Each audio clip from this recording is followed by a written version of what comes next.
Chapitre 28. Confie à moi le soin de te justifier près de l'époux.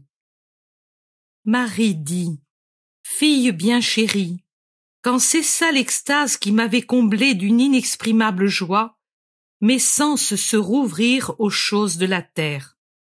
La première pensée qui, acérée comme les épines d'une rose, perça mon cœur enseveli dans les roses du divin amour, devenu mon époux depuis quelques instants, ce fut la pensée de Joseph.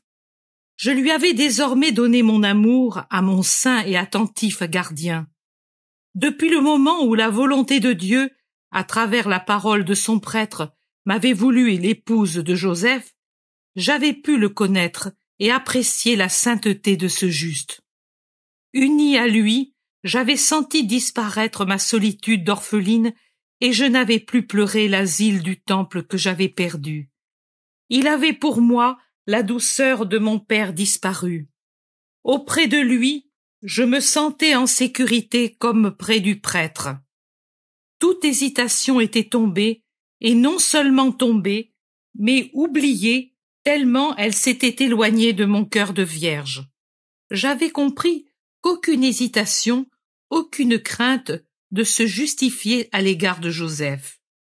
Plus tranquille qu'un enfant dans les bras de sa maman était ma virginité confiée à Joseph. Maintenant, comment lui dire que j'allais être mère? Je cherchais les mots pour le lui annoncer. Difficile recherche, je ne voulais pas me flatter du don de Dieu et ne pouvais en aucune façon justifier ma maternité sans dire: le Seigneur m'a aimé entre toutes les femmes, et de moi, sa servante, il a fait son épouse. Le tromper en lui cachant mon état, je ne le voulais pas non plus. Mais pendant que je priais, l'Esprit Saint dont j'étais rempli m'avait dit: Tais-toi, laisse-moi le soin de te justifier près de ton époux. Quand? Comment?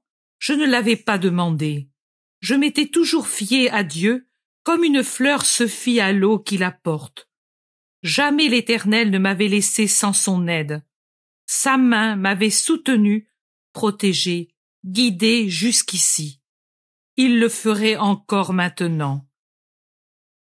Ma fille, comme elle est belle et réconfortante, la foi en notre Éternel, bon Dieu.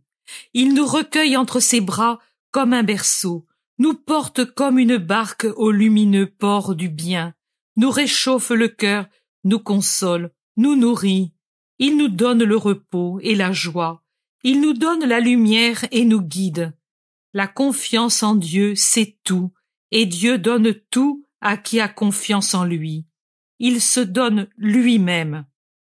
Ce soir-là, je portais ma confiance de créature à la perfection. Maintenant je pouvais le faire puisque Dieu était en moi. J'avais d'abord eu la confiance de la pauvre créature que j'étais, toujours un rien, même si j'avais été la tant aimée que je dusse être là sans tache.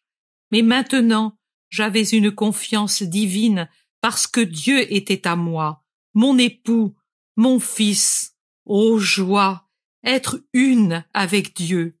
Non pas pour ma gloire, mais pour l'aimer dans une union totale, mais pour pouvoir lui dire: toi seul qui es en moi, agis avec ta divine perfection en tout ce que je fais. Si lui ne m'avait pas dit: tais-toi, j'aurais peut-être osé, le visage contre terre, dire à Joseph: l'Esprit est entré en moi et j'ai en moi le germe de Dieu. Et lui m'aurait cru, parce qu'il m'estimait, et parce que, comme tous ceux qui ne mentent jamais, il ne pouvait croire que les autres mentent. Oui, pour lui épargner la douleur à venir, j'aurais surmonté ma répugnance à m'attribuer une telle louange. Mais j'ai obéi au divin commandement, et pendant des mois, à partir de ce moment, j'ai senti la première blessure qui me faisait saigner le cœur. La première douleur de ma destinée de corédemptrice. Je l'ai offerte et supportée pour vous donner à vous une règle de conduite dans des moments analogues de souffrance, lorsque vous devez taire à l'occasion d'un événement qui vous met sous un jour défavorable auprès de quelqu'un qui vous aime. Remettez à Dieu la garde de votre réputation et des affections qui vous tiennent à cœur. Méritez par une vie sainte la protection de Dieu, et puis allez tranquille. Même si tout le monde était contre vous, il vous défendra auprès de ceux qui vous aiment et fera ressortir la vérité. Repose maintenant, ma fille, et sois toujours davantage ma fille.